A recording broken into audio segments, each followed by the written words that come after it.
Hey, what's good, everyone? It's Sal Warner. How you all doing? And welcome to another episode of Chatterbox. Hope you all do well. Welcome aboard to Chatterbox, my friends and family. How you doing? Thank you so much for joining me today. Before I start, please don't forget to smash a like on the video and subscribe to the channel if you are new. I'm literally 700 and something away from 5,000 subscribers, guys. So if you can get the likes up and the subscribers up, if you haven't already, of course, I would truly, really appreciate that, guys. Thank you so much for joining me this afternoon, guys. How are you feeling? It's been a relatively mellow day, isn't it, in regards to the football world? Do you know what? Man United win a game. So you know what? Those journalists haven't got much to say, to be honest with you.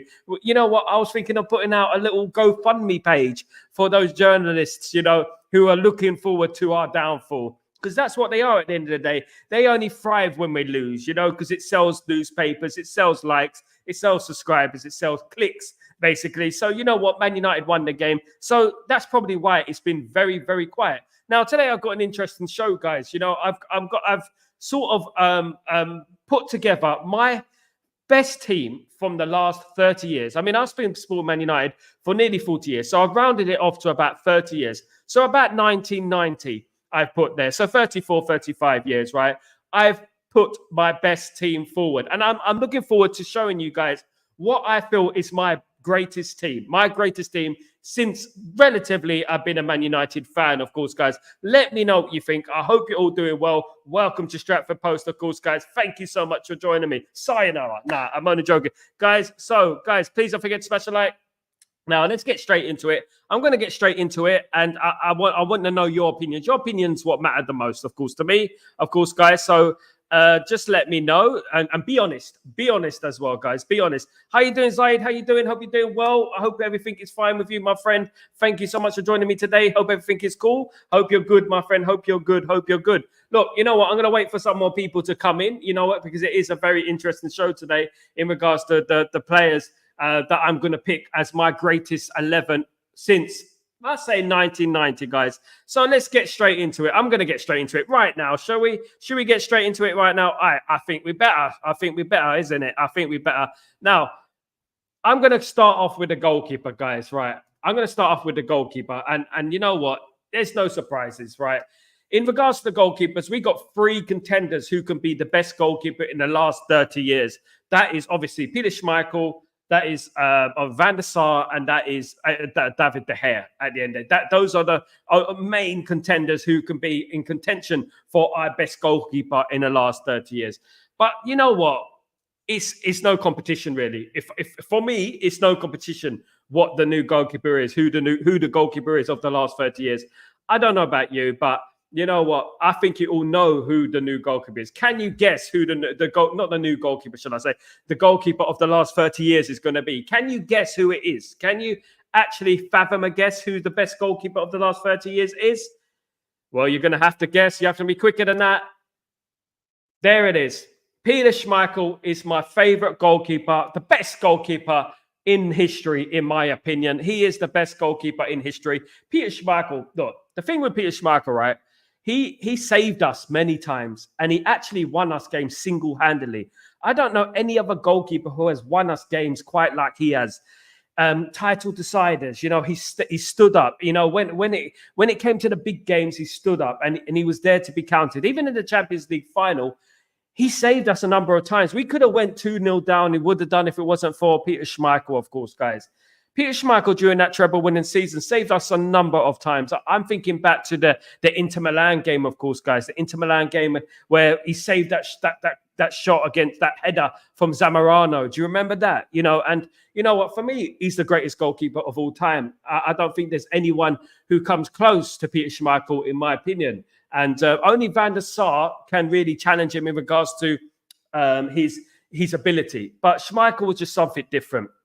Schmeichel was a leader. He was vocal. You know what? He can get on the floor. He can jump. The only problem he had was chips, loops, and Matt Letizia used to do it quite a lot to him because he realized that was his only weakness, of course, guys. But he did prove that later on in his career, guys. And I do believe that he is the first name on the top team of 30 years for me. So since 1990, guys, it is Peter Schmeichel as our goalkeeper. What do you think, guys? What are your opinions on that? Let me know, guys. Let me know. Really interested to know your opinions on the goalkeeper. So that is the first one of many, of course. Kazi, good afternoon, everyone. And Sal, big up, Kazi. Hope you're doing well, my friend. Really happy with Ten Hag switching tactics in the second half. That is what we like to see, Zaid. Hopefully he continues to turn it around. I really hope so, Zaid. What would you like to see on Thursday, Zaid? What would you like to see on Thursday? What kind of team would you like to see on Thursday, Zaid? Let me know. Rooney and Vidic bad advanced. Now I'm going to get to that. I'm going to get into the team. Absolutely. Schmeichel is the goalkeeper. I grew up watching Van der Sar. What a monster. But both of them are legendary. Absolutely. Both of them are legendary. Ashik. Big up, Ashik. Thank you for joining the stream, my friend. Thank you for joining the stream. Do you think Onana can reach the Gay level for us? They're two different types of players, in my opinion. They're two different types of goalkeepers. I wouldn't say he won't become a great goalkeeper for Man United, but his age is sort of against him because David De Gea came to Man United when he was relatively young. Onana's 30 almost, so it's a bit difficult for him to reach such heights, of course. If he wins the Premier League, then you're going to have to say, if he wins the Champions League or something, or Europa League and etc., you're going to have to say, well, you know what, he is competing with one of the best goalkeepers in Man United's history, but he has to win the Champions League and the Premier League for that, of course, guys. Big up, Sal, big up, Darker. How you doing? Hope you're doing well. Welcome back to the stream, my friend. Welcome back to the stream. So let's get back into it. I'm going to go to right back, guys. Right back. Who do you think should be in the top right back position of the last 30 years? I'm talking the Premier League era here. The Premier League era. I'm not talking about before that. I'm talking about relatively just before the Premier League era or thereabouts. For me, there's only one name as the right back, and that right back is, of course, Gary Neville. Gary Neville, my goodness me, how underrated was Gary Neville? Incredibly underrated. Had a relationship with David Beckham for a number of years, which contributed to us assisting a lot of goals. Let's not forget, his crossing was absolutely sublime. It was so underrated. And he was the only United player in the Euro 96 squad. United had just won the double, right? With that can't win anything with kids team, of course, guys. And he was the only one in that team. Shows you how biased that obviously England are, of course, because a lot of those players have been in that squad, including the likes of Andy Cole, Nicky Butt, Philip Neville, of course, guys. Those Gary Pallister, Steve Bruce, those David Beckham, those players should have been in the squad in Euro 96, guys. So Gary Neville is my right back, guys. He's my right back for the last 30 years, of course. Dennis Owen, he's not a right back. He's not a right back. Brandon Williams, absolutely. He played a few times right back, Dark Row, but he's daily a left back. Brandon Williams, Dylan, you're funny, mate. You're funny. Is he still on a free transfer? So it's from the clubs or Man United? Man United only, Dark Row. Man United only. Man United only, my friend. It is only Man United. So now we're going to go on to the centre-back position, guys. And the first centre-back position, you know what? I'm going to say it like this. This guy is a beast. Right. And when he first signed for Man United, this is why I'm an advocate for giving players time, because he signed for Man United. And you know what? He didn't do well in these opening games. He didn't do very well. So, you know what? That is the idea of giving players chances, giving them a chance, letting them settle down, not jumping on them too quick. Because some players take more time to get used to their surroundings, to get used to the country, to get used to the football club, of course, guys. So my first centre-back of the last 30 years in the Premier League era for Manchester United is Nemanja Vidic. Nemanja Vidic, sorry about the pixelation, but Nemanja Vidic is the first centre-back for me. He is the centre-back, you know what, one of the greatest centre-backs of all time. Highly underrated for me. Highly underrated. He is the centre-back. There was a lot of competition, of course. There was so much competition. And a lot of players missed out, of course. I mean, I have a special soft spot for Ronnie Johnson, Henningberg, Gary Pallister, of course, players like that, of course, who could have played in that position, of course. You know what I mean? So, you know what? Vidic is the first one on the list of centre backs, guys. What do you think about that? Let me know what you think, guys. What you think. Liverpool. What about Liverpool? UK Darren Nafan. How you doing, my friend? Hope you're doing well. Welcome to the stream. If you support Liverpool, thank you so much for joining me. You're welcome to have an opinion, my guy. You're welcome to have opinion. Thank you so much. Don't forget to subscribe, though. It'd be nice if you subscribe. You can say what you want, but just subscribe, guys. Show some love for our Valencia. Valencia, absolutely, Ashik was brilliant, but he's more the modern era, which wasn't our most successful era, of course, guys, if we're being totally honest with you. Now, the next centre-back I'm going to choose, guys, I mean, it comes as no surprise, to be honest with you. I mean, I don't know what you feel about this one, but the next one has to be Jaap Stam for me. Jaap Stam was the probably, goodness me, I was so excited when we signed Jaap Stam back in 1998, 1999. You know what? Fabulous player, a monster. You know what? I would have loved to see him and Vidic in the centre back partnerships. I don't know about you, but he was a monster. He was a leader. You know what? Nothing's getting past. He was quick as well. People forget that he was incredibly quick as well. You know, quick off the mark, powerful. And, you know, during that treble winning season, I have a soft spot for a lot of those players. And Jaap Stam was an absolute monster in that treble winning season. You know what? It brings back memories of when we played into Milan again in the semi-final, and even Zamorano tried to barge into Stam, and Stam just put his chest out and he barged him like that, and he looked like looked about 3 foot tall. Even Zamorano, of course, guys. So Jaap Stam is the next centre-back partnership, this next centre-back for me. So that is Jaap Stam and Nemanja Vidic as the centre-backs in the last 35 years or so during the Premier League era, of course, guys. Of course. Absolutely. Now, we go on to the left back position. We go straight on to the left back position. Guys, there's no surprise this one, right? The most underrated left back probably ever to play the game of football, to be honest with you. I personally think he's one of the greatest of all time in regards to left fullbacks, in regards to his tackling, his free kicks, his penalties, his assists. You know what, bombing up and down that wing. I don't think anyone matches him, to be honest with you. And you know what? He's very humble as well. A very good person. You know, I've met the guy once. He's an absolute legend. And that man is none other than Dennis Irwin, guys. Dennis Irwin will be the left back for Manchester United of the last 30 years, guys. Of the last 30 years. And you know what? I have to give my props to Dennis Irwin, of course, was a mainstay in that side. Did play right back sometimes, but was a natural left back, guys. Was a natural left back. And he was absolutely superb, guys. He was absolutely superb. And I cannot praise this guy enough.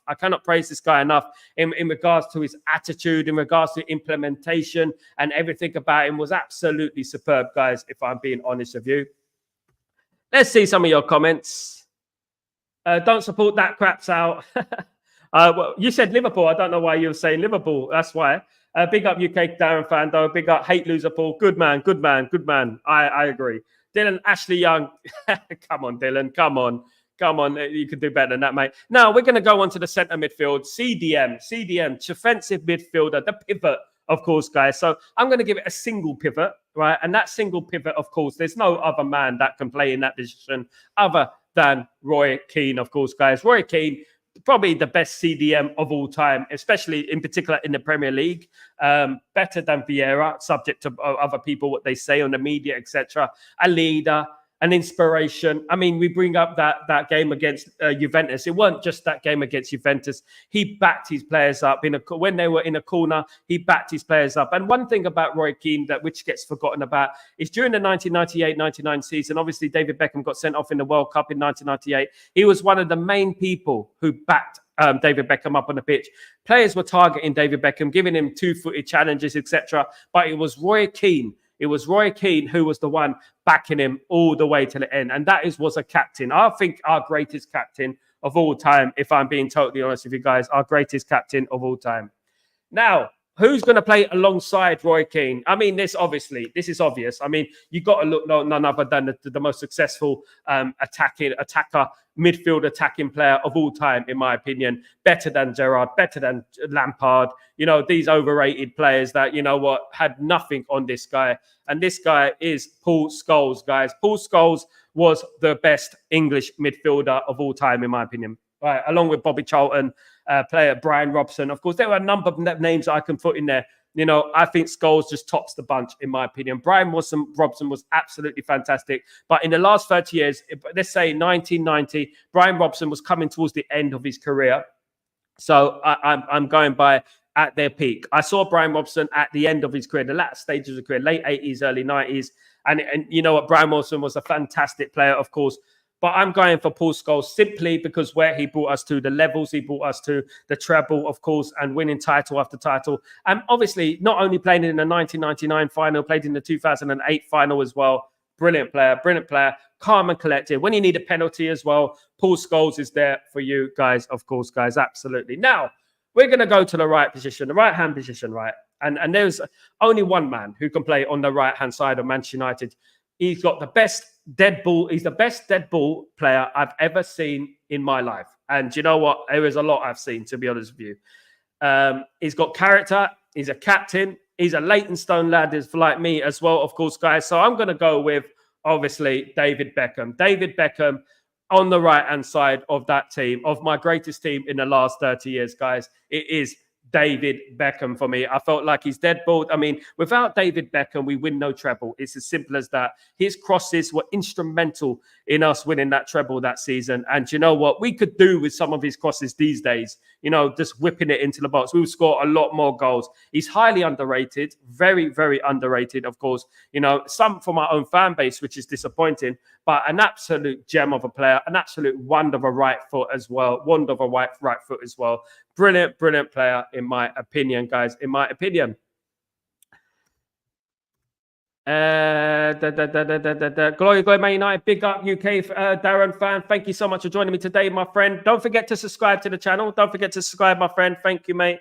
Paul Scholes, legend. Absolutely, absolutely, UK Darren. Absolutely, Darren. Thank you so much, mate. Absolutely, he is absolutely one of the best. One of the best. Now, I'm going to go to the left of midfield, guys. I'm going to go to left midfield. And the left of midfield was, obviously, we played a 4-4-2 back then, or 4-5-1 back then.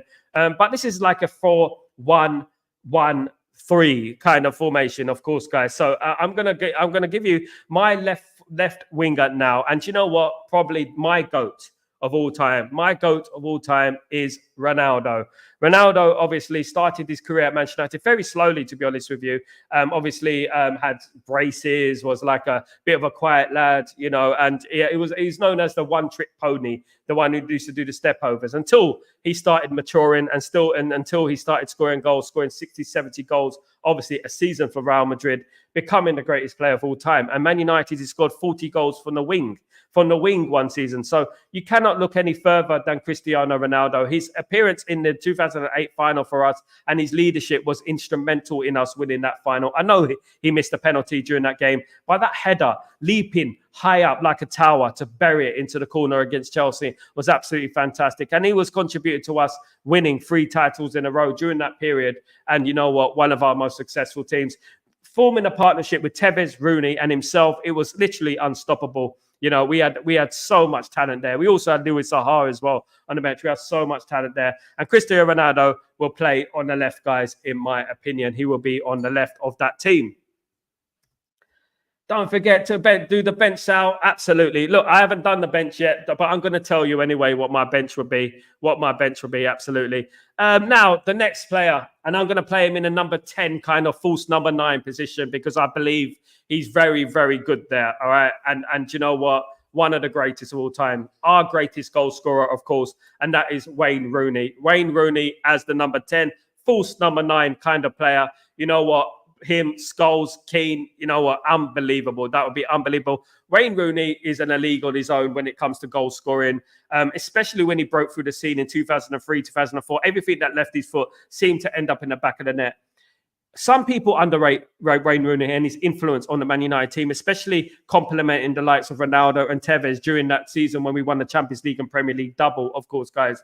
This guy is a monster. He's a leader. He's an inspiration. And you know what? We lack players like this these days. We lack players like this, and we miss players like this these days. Rooney was incredible. He wore his heart in his sleeve every single time. That goal against Man City sticks in my head, of course, the scissor kick, of course. But he's had a number of brilliant, world-class goals that just go under the radar. I remember him looping one in the FA Cup. I think it was against Sheffield United, something like that. I mean, the guy is a genius. And you know what?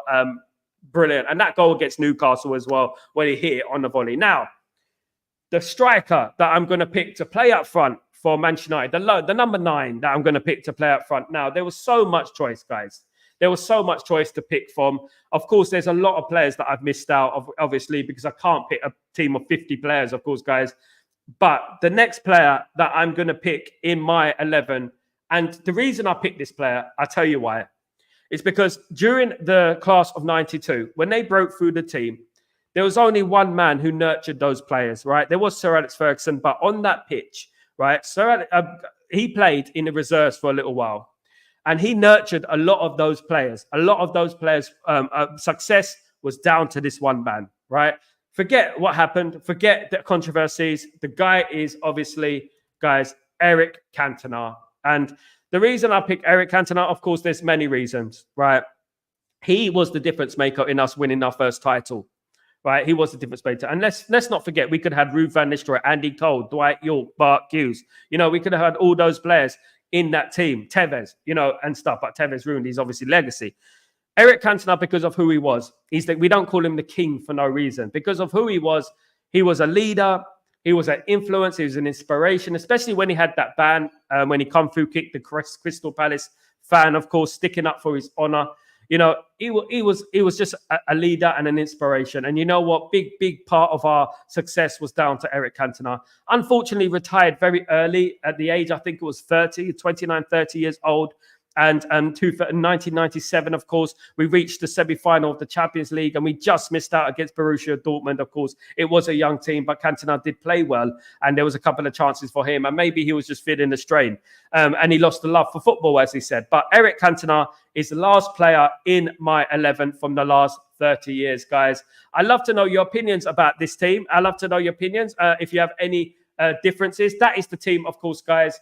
That's the team that will be, obviously, I would pick. Now, I have to give a special mention, right, to Ryan Giggs. Ryan Giggs, of course, will be on the bench, along with Rio Ferdinand, along with Steve Bruce, along with Patrice Evra. Those players will be on the bench, of course, guys. Those players are world-class. Andy Cole. Now, let's not forget, Andy Cole didn't take any penalties. So, you know what? I nearly put him in the team. I nearly put him in the team, guys, but I couldn't leave the king out. I couldn't leave Rooney out as a top scorer, but I couldn't leave the king out too. It was very, very close, of course, guys, with Andy Cole, of course. A big shout out to Dwight York, guys, absolutely. A big shout out to him. Great team that is for me, and that would dominate. That team would dominate right there. Of course, if we had that team, we had a great team, didn't we? I mean, look, Schmeichel, Stam, Irwin, Neville, Keane, Scholes, Beckham, all came from the treble winning season, guys. That is what a great team we had until this day. To this day, we had, they are still the greatest, guys. They're still the greatest. So let me know what you think about that team. I'll be doing more. I'll be doing more of these kind of things going forward, of course, guys, and giving you my best teams, my best 11s, etc., guys. So let me know what you think about that. And I hope you like the team, of course, guys. Absolutely. But you know what? Over the years, especially during the 1990s, we had a great array of players, guys, a number of players that were absolutely world-class. We had 11 captains on the pitch. We had substitutes who could be captains as well. It was like that back then. It was brilliant, there was no substitute for how great we were. Ole Gunnar Solskjaer as the best substitute of all time, of course, guys. You can't leave out Ole Gunnar Solskjaer as the substitute, of course. Let's play that team on Thursday. We'll win 5-0, UK Darren. We'll win 5-0. We played that team on Thursday. That team will storm the league, honestly. At their prime, that team will absolutely win the league. 20 points, easy. They'll be winning every single game. That team will be too strong. From front to back, that team would be too strong. Sadly, you know what? We don't have quite the talent as we used to have. We're in a complete look. It's testament to basically the team there. We ain't got no players from the last basically 5 years. Since Rooney left, that was the last of those type of players, weren't there? There's no one apart from Wayne Rooney of the last 10 years, guys. No one. I would put Robin van Persie in there as a substitute. I would. He will be my substitute striker along with Ole Gunnar Solskjaer. He will be in the team as well. But you know what? You think about the players we had in the past. It's no comparison now. There is no comparison with them days. It was absolutely incredible. And I'm glad I witnessed it, guys. I'm absolutely glad I witnessed it. I'm over the moon I witnessed those times, of course, guys. Now, what Ten Hag must do for Thursday's game, in my opinion, I'm going to say it like this, and I sound like a broken record when I say this, but I do think that Erik Ten Hag needs to play the double pivot on Thursday against Fenerbahce. I think he needs to play the double pivot, and he needs to play Eriksen as that number 10. Now, Ericsson has played a lot of football over the last few weeks, of course, so I'm a little bit worried about Ericsson. I would have put Xerxes there, but it seems to me that Xerxes is not match fit. I don't know for whatever reason that is. He has been at Man United for a couple of months, of course. I don't know why he isn't in shape. I don't know why. So I will play the Ericsson as the number 10. The number 10 will be Christian Eriksen, guys, in my humblest of opinions. And I will play a double pivot. The double pivot, we need to play that. Bruno's not playing, so it had a little protection into that midfield. Play Ugarte and Casemiro. Do that. You know what? I'm looking forward to seeing that. Ugarte, Casemiro, and Bruno. I'm looking forward to seeing that lineup, to be honest with you. And Eriksen. So Ugarte, Casemiro, and Eriksen would be, a godsend. We've been screaming out for this team for years, well, not years, but months, of course, guys. We need that double pivot. We need the double pivot. And I would like to see that on Thursday, guys, in the absence of Bruno. Of course, Bruno is suspended, so he cannot play the game on Thursday, of course, guys. Fenerbahce, of course, home of Rain, not home, but you know what? The team that Wayne Rooney made his debut, the team that Wayne Rooney scored a hat-trick against 7-2, was it 7-2? 7-2, it was at Old Trafford, of course, against the Turkish champions at that time. And you know what? Let's not forget, Fenerbahce have given us many problems over the years. They have. And during the 90s, when we were just building our way up into the Champions League, we lost to Fenerbahce at home 1-0. Yilmaz scored the goal, of course, guys.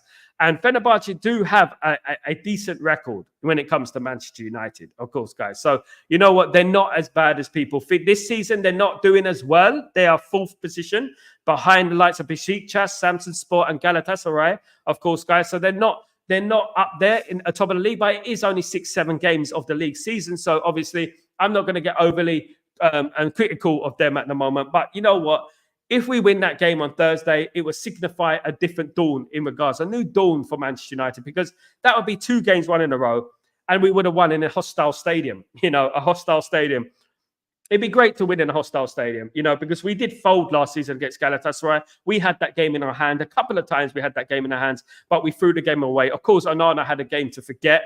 Onana did let it slip through his legs a couple of times and let it rebound to the opposition player. Of course, we have to be ready for this. We have to be ready for the atmosphere, and we have to be ready to silence the crowd.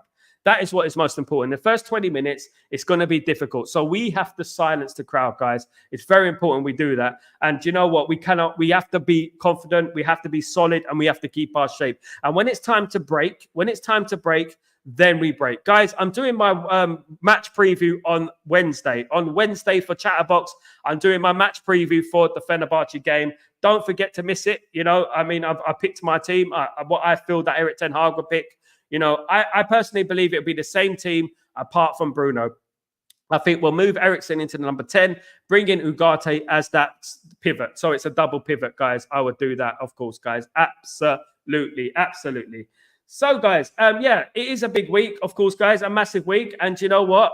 We don't only have Fenerbahce, we also got West Ham. And West Ham has signified a very difficult hunting ground for us, so to speak. We haven't been great in Stratford, because that's where it is. We haven't been great there. And you know what? We have to change that narrative. I think the last time we won there was during the COVID season when Paul Pogba scored that brilliant goal. Do you remember? I think Henderson was playing in goal at that time, and Paul Pogba scored that brilliant goal. I think that was the last time we won at West Ham. So, you know what? Even Upton Park, when we used to play at Upton Park, we used to struggle at Upton Park. Of course, we lost the league title at Upton Park in 1995, So West Ham, we have a relatively bad history against West Ham, right? Even when West Ham were about to be relegated, they beat us at Old Trafford to save their skin on the last day of the season. Tevez scored the goal, of course. I think that was a little bit sinister, if I'm being honest with you. That Tevez goal, that 1-0 for West Ham, I think that was a little bit sinister, if I'm being a little bit honest with you. If I'm being totally honest with you guys, I think that game was a little bit dodgy, if I'm being fair. Big up, Steph. How you doing, my friend? Hope you're doing well. Big up in the chat boxes. Thank you so much for joining me again, Steph. Thank you. 53 likes. Only can we get to 60? Can we get to 60 likes? Let's get to it, guys. Let's do this, guys. Thank you so much. 40 watching, guys. Sal, it's Brain watching on my wife's phone. Be home in 5 minutes. No problem, Darren. No problem, my friend. Absolutely. Appreciate you, mate. Appreciate you. Thank you so much.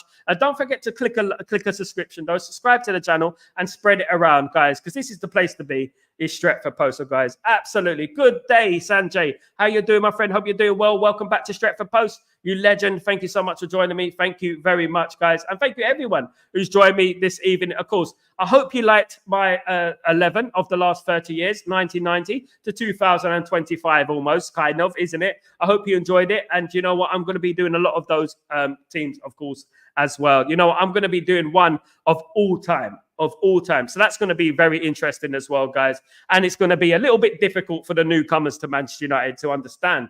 You know, it is hard for me to explain how good these players were. How good these players. They were serial winners, guys. Serial winners. They were incredible players. And you know what? I was fortunate to see them.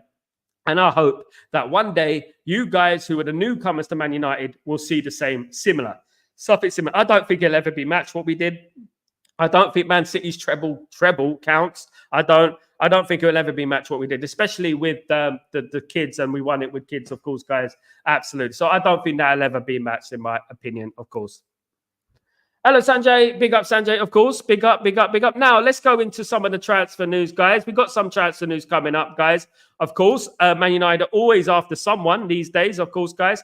Manchester United are after highly rated River Plate player Franco Matatuano.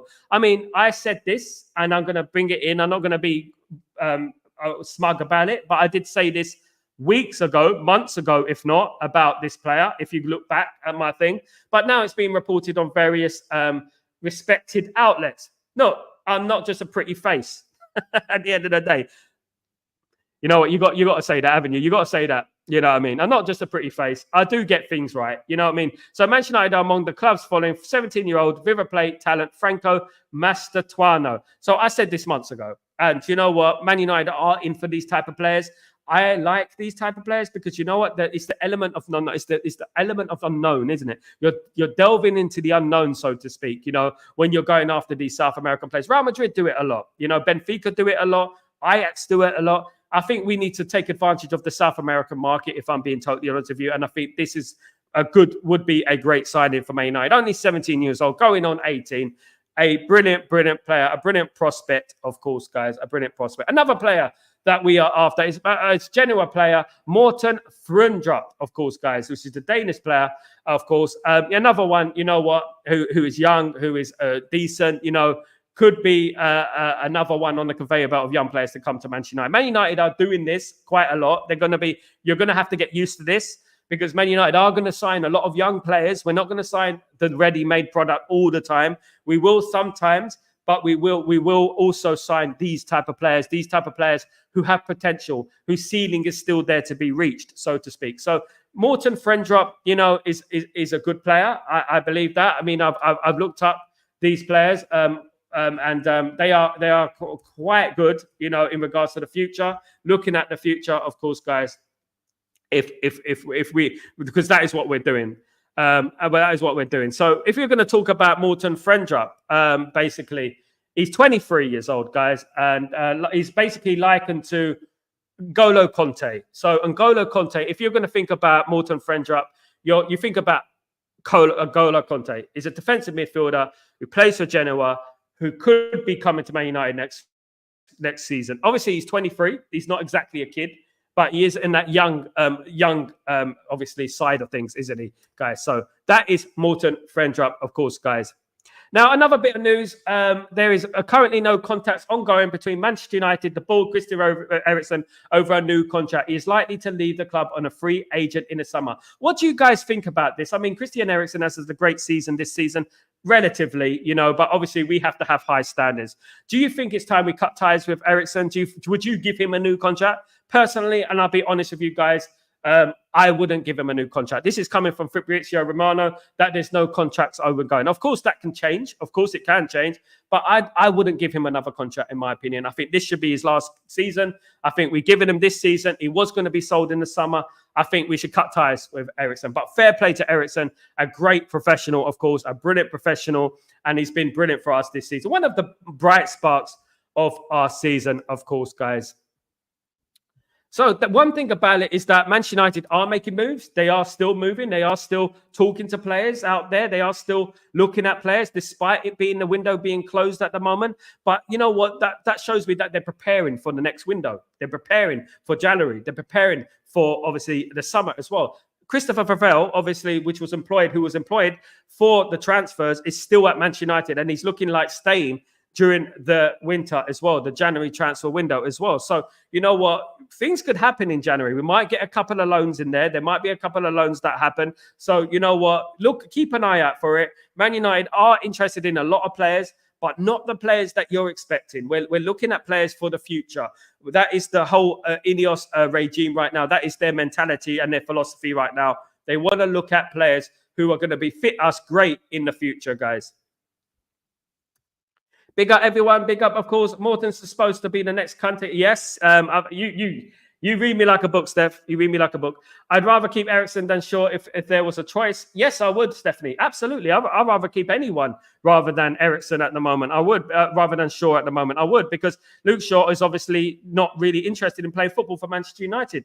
It fit for England, of course, played in the Euros, of course, miraculously, even though he was absent since February, he made himself fit for England, and you know what, we can't have this anymore. You know what, even if he's innocent or not, I just don't trust Luke Shaw in every sense of the word. I don't trust Luke Shaw. And this is coming from a guy who's been a big advocate for Luke Shaw over the last few years.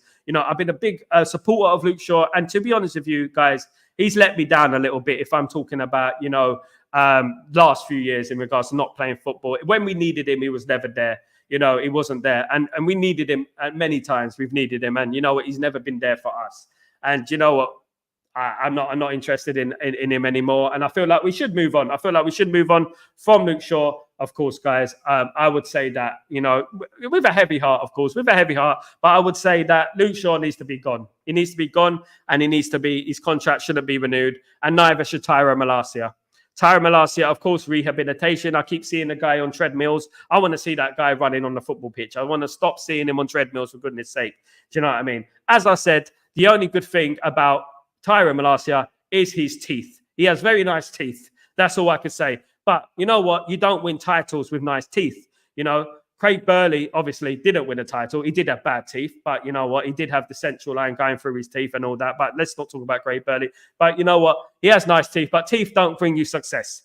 We want it to be a success on the football pitch. Of course, guys. Absolutely. Absolutely. All right, guys. So that is me for today. Yes, absolutely. Guys, don't forget to subscribe to the channel, of course, and smash a like on the video. Absolutely. It'd be brilliant if you guys can do that. Don't forget, I'm back tomorrow for Breaking Dawn as well.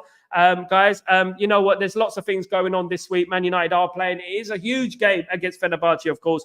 We've got Amrabat, we've got Fred, and we've got the little matter of Jose Mourinho as well. How's that going to turn out? Jose Mourinho is notorious for wanting to prove a point. And you know what? He got sacked by Man United. Of course, he's going to want to prove a point against Man United. He's going to want to prove a big point against Man United. And Amrabat, we chose not to sign Amrabat. I wanted Amrabat. You know what? I would have liked this game to be at Old Trafford because you know what? We would have given Amrabat a great reception, of course. We would have given him a great reception if Amrabat came back. I don't know why we didn't trigger the clause to buy him for 12 million. It would have been, it would have helped our squad, of course, guys, and he would have been useful right now if we're being totally honest, but obviously it weren't to be, and he didn't sign for Mane. He plays for Fenerbahce, and I can see this being a very difficult game. This is why I would play the double pivot against Istanbul, of course, guys. And Fred, of course, obviously, Man United, Mick Fred. We all remember Mick Fred. Fred, you know what? He's an underrated player. Very tenacious, and could cause us problems on Thursday, but we should be ready. We moved on from that era. We moved on from that era of Fred and, not Amra, and Jose Mourinho, of course. They also have Saint Maximum, of course, who used to play for Newcastle United, a very underrated winger, of course, guys. Very good. I liked him, to be honest with you. I did like him. And when he was playing for Newcastle United, I thought he was brilliant. If I'm being totally honest, guys. I thought he was a very, very good player. And, I'm surprised he went to Turkey. But you know what? He's getting first team football over there. And, it's going to be difficult to, obviously, because he plays on that left-hand side, doesn't he? So our right-back position has to be very, very solid. Obviously, it could be Dalot. I'm going to be giving my predicted lineup on Wednesday, of course, guys, and giving my lowdown on what I feel like the team should be, etc., guys.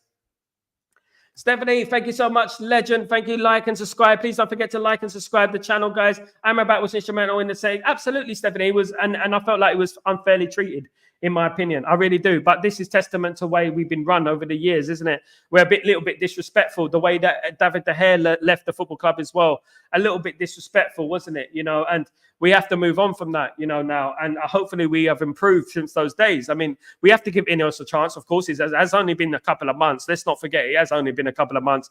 We cannot judge them too soon, of course, guys, because anything can happen within the next year or so. If we become successful, you know what? That's all we want at the end of the day. A successful football team on the football pitch, and there was a lot of problems when they took charge of Man United, and there still is a lot of problems at Man United. Man United have fundamental problems at our football club, and it's not just the manager, it's not just the players, it's multi-layered, it's from top to bottom. There are problems at the football club. Now, we've been talking a lot about the medical team, of course, the medical team at Manchester United, not having the competence to put a bandage over over De Ligt's head at the weekend, of course, just put a plaster on a head wound. Come on, at the end of the day. And it's incompetence. And this is what we've been touching on for a very, very long time, guys, a very long time. And they need to fix up this medical department, because I'm tired of them making these such mistakes. Without them, we wouldn't have obviously conceded that goal. Yes, the referees are to blame. Yes, the referees should have done it before the corner was taken. They should have took De Ligt off the pitch and then obviously brought him back onto the pitch for the corner. We wouldn't have conceded that goal otherwise. But I would say is this. When we conceded that goal, it sort of galvanized us for the second half. It sort of gave us that me against the world. I've said it before. I think it gave us this me against the world attitude in the second half, like adversity to the stars kind of thing. Do you know what I mean? And you know what? Without that conceding that goal, I don't think we would have won that game. I'm being totally honest with you. I don't think we would have won that game. In my opinion. Stephanie, best in class, best in medical class is definitely needed. Absolutely. We haven't got the best in medical class at the moment. Absolutely not. You know what? I'm trying to think of some punchlines for that, Steph. I'm trying to think of some funny hospital programs. Name any funny hospital programs. Carry on, doctor. Carry on, doctor. That's what we are in the hospital at the moment, in the medical department at the moment. We're not covering ourselves in glory. They are not covering themselves in glory, of course, guys. Absolutely not. And we do need to improve that area, because it is very important. The injuries are stacking up already. We already have like 6 or 7 injuries in our squad. I mean, it's only bloody November coming. It's not even November. It's still October, guys. And you know what? We need to get this sorted, because this is becoming a little bit of a joke, guys, if we're being honest. Accident waiting to happen. And Man United are an accident waiting to happen. Absolutely. You know what? Every time we go on the pitch, I'm nervous. I'm nervous. Every time we get on the pitch, because of the injury situation, And I think it was at the weekend. I think Casemiro limped off again. He limped off, which was a bit worrying. Obviously, De Ligt with his head injury. Of course, we can't blame the medical department for the head injury, but we can blame the medical department for not putting a bandage over his head. Of course we can, because at the end of the day, you would have thought that a doctor, a medical department would have thought to put a bandage over a head wound. Also, he got kneed pretty badly in the head. I'm surprised he didn't go off, because obviously, head injuries, of course, can cause concussion and stuff like that. I'm surprised he didn't go off. There's a number of things going wrong with Man United at the moment. And as I said, it's multi-layered and we have fundamental problems at our football club. But do you know what? Let's hope it's starting to get better, guys. Let's hope that the tide is starting to turn. We won one game, right? But that won't matter if we go and lose to Fenerbahce and West Ham, or we go and draw to Fenerbahce and lose to West Ham. That kind of result. You know what? We have to start winning games now and start going on runs, major runs. When we used to lose games under Sir Alex Ferguson, I hate bringing it back to Sir Alex Ferguson, but you know what? It's my time, actually, my era. So when we used to lose to them, we used to lose football matches, we used to usually go on a 5, 6, 7, even 8 game winning run. We haven't done that for a while. We find it hard to win 2 games in a row right now. So if we win against Fenerbahce, if we win against West Ham, that will show me something different. That will show me that we are changing. The tide is turning slightly. That will show me something that, you know what, will make me feel more confident in regards to this team going forward. Fenerbahce is a huge game. It's a very atmosphere in Turkey, of course. And if we don't fold, if we go there and win the game, you know what? Even that, I will think, wow, you know what? They showed character. They won the game in Turkey. And you know what? We need to win the game if we're being honest. Randy asked me, Sanjay, Dark Road Cars, big up the legends, of course. Big up the legends. Big up Randy, of course, you legend. Brian, hi Sal, back now. Big up to you. Big up, Brian. How you doing, my friend? Hope you're doing well. Welcome back to the stream, you legend. Thank you so much for joining me, mate. Thank you so much for joining me. Absolutely. Yeah, so at the end of the day, look, it is a massive week. It's a huge week. I mean, Fenerbahce and West Ham are no mugs away from home. We don't have a good record. As I said earlier in the show, at West Ham, we should have good record at West Ham, but obviously West Ham, when they play at home against the big sides, as proven last season when they defeated the likes of Arsenal, you know what? They're a bit tricky. They're a bit tricky, guys. So, you know what? We have to be ready for both of those games. And you know what? This is going to test the mentality of those players. We had a good performance against Brentford, but let's not get carried away, right? We have to have standards here, right? We celebrated. We're happy with the result, but now we got to look at Fenerbahce and West Ham, right? Firstly, Fenerbahce, win that game. You know what? Play West Ham, go to West Ham, win that game. Show us what you're all about, guys. Show us what you're all about, because that is what I want to see. It make a change. Make a change. Take a chance. Take a chance. Take a chance. Absolutely. It was a blip under Sir Alex Ferguson losing 1 or 2 games. It was a blip. It was a blip. Absolutely. You know what? I remember in 1995, 1996, when we lost 6-3 and 5-0 to Newcastle and Southampton. Do you know what? Everyone's hands were up and they were saying, like, oh my goodness me, Sir Alex Ferguson is finished. What's going on, Sir Alex Ferguson? But you know what? We came back, didn't we? We came back and we started winning games, you know. And the best thing about Man United over the years is that not only the wins, it's the way we bounced back. In my opinion, the defeats were more important than the victories. And I'll tell you why. When we lost the 1995 league title to Blackburn Rovers on the last game of the season, we went the next season, we won the double. You can't win anything with kids, right? When we lost the league title to Arsenal in 1997, 1998, we won the treble in 1998, 1999. You know, we seem to have flourished under the adversity. We flourished under adversity back then. You have to sometimes take defeat. Defeat is part of success as well. Losing is part of success, because you learn when you lose. You learn more when you lose. You learn more about yourself as well. You learn about your character, you know, and we did. We always came back, and we always, you know, made up for it the next season.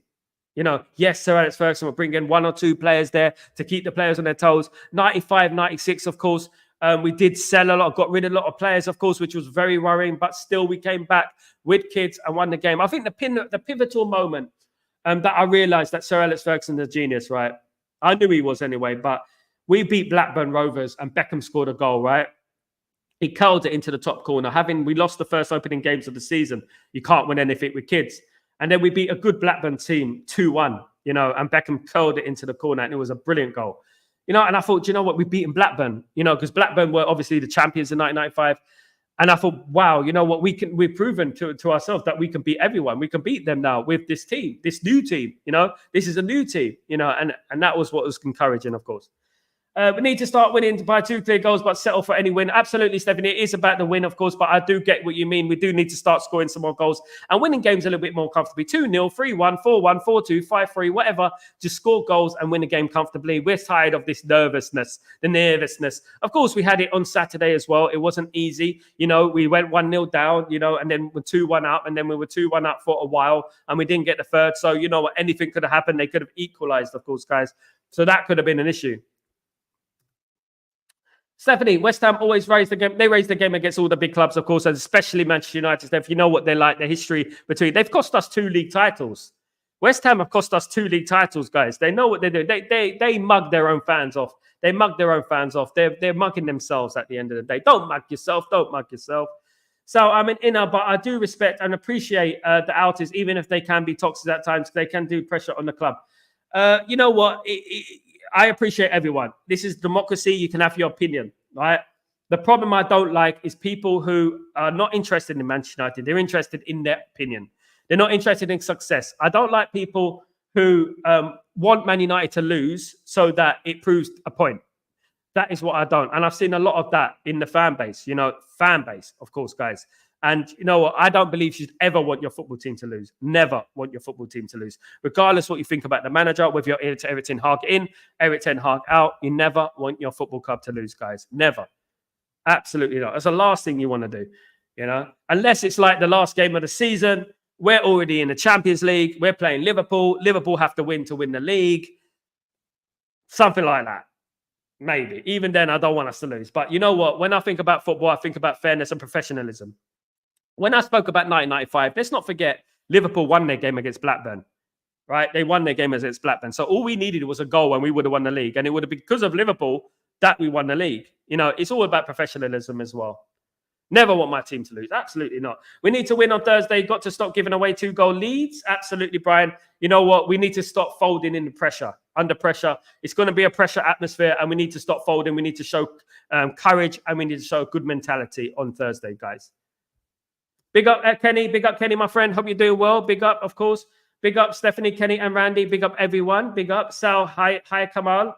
Hi, Kamal. Hi for now. Big up. Absolutely, GK. Hope you're doing well. What's up, y'all? Big up, Kazi. What's up, y'all? What's up, dog? How you doing? Hope you're doing well. GK, we are looking for a signing. Ebrice Eze. We're after a lot of players. I've been speaking about signings earlier today. Of course, 99.5 keeper Ludwig McCloskey says, and United misses still haunts me. Ludwig McCloskey's turned into bloody prime Buffon, matched with bloody Peruzzi, matched with bloody Oliver Kahn and Peter Schmeichel in one on that game. Let's not forget, right? The chance for Andy Cole, right? The chance when he got free and he smashed it straight at McCloskey. Oh my goodness me. It still haunts me to this day, of course. And when Brian McClare equalized for Man United, I thought, you know what, we got this. We just needed one goal. We failed to show the composure. We didn't show any composure, And Hughes, when he put West Ham ahead, of course, you know what, it was a disaster, but I still felt we would get back into the game. Hughes, West Ham's Hughes, not Mark Hughes. And you know what, it was one of them things. But one thing I would say is that our defeats made us who we are. And we talk about those games. And the reason we talk about those games a little bit fondly sometimes, because you know what?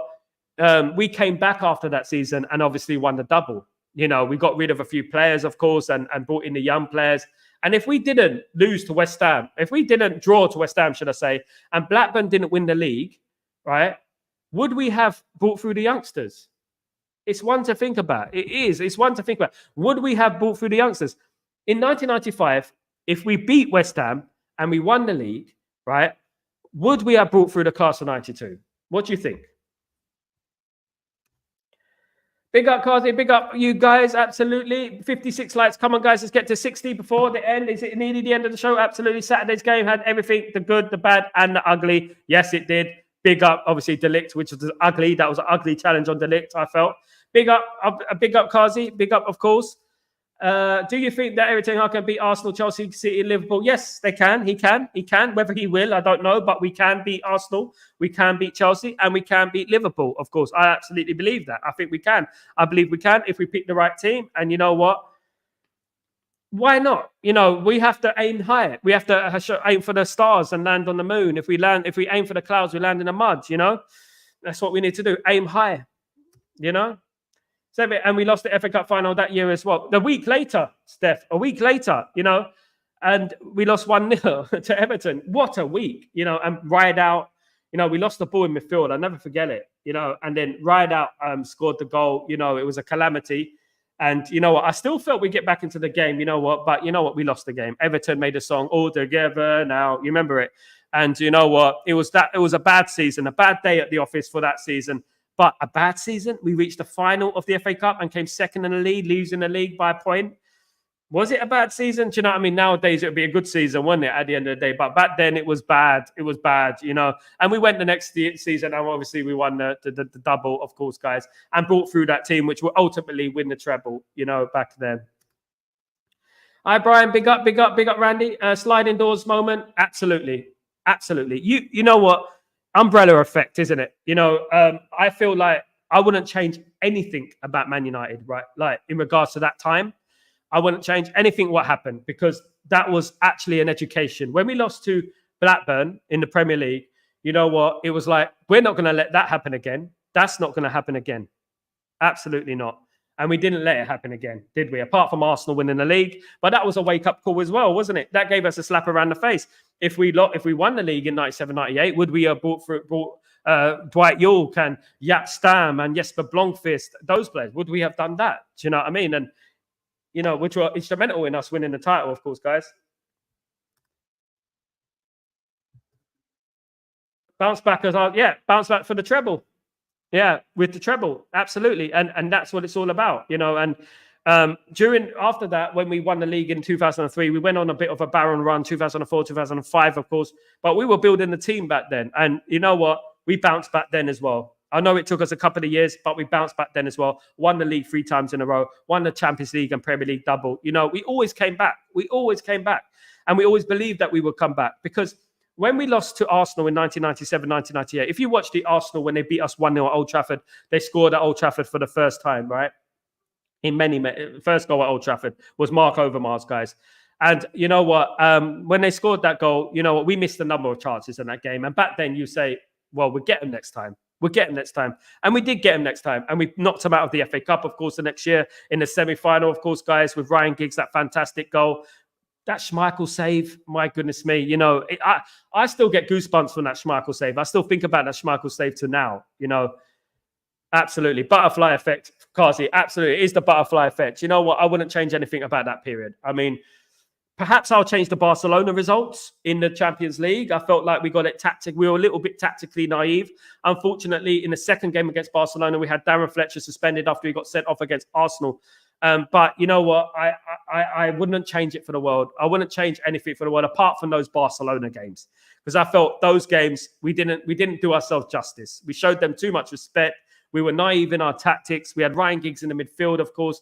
Fabio and Raphael were playing either side. I think it was Fabio was playing when Raphael used to play. It was wrong. Alex Ferguson got it wrong during that time, of course. He doesn't always get it right. We are Manchester United and we must remain united, not fight each other in or out. Absolutely. Not fight each other and stay united as a family. You know, but some people, Randy, are not interested in that. Many people are not interested in that. They're not interested in family and uniting as a fan base. They're more interested in their opinions being right. They're more interested in their likes and their clicks and things like that.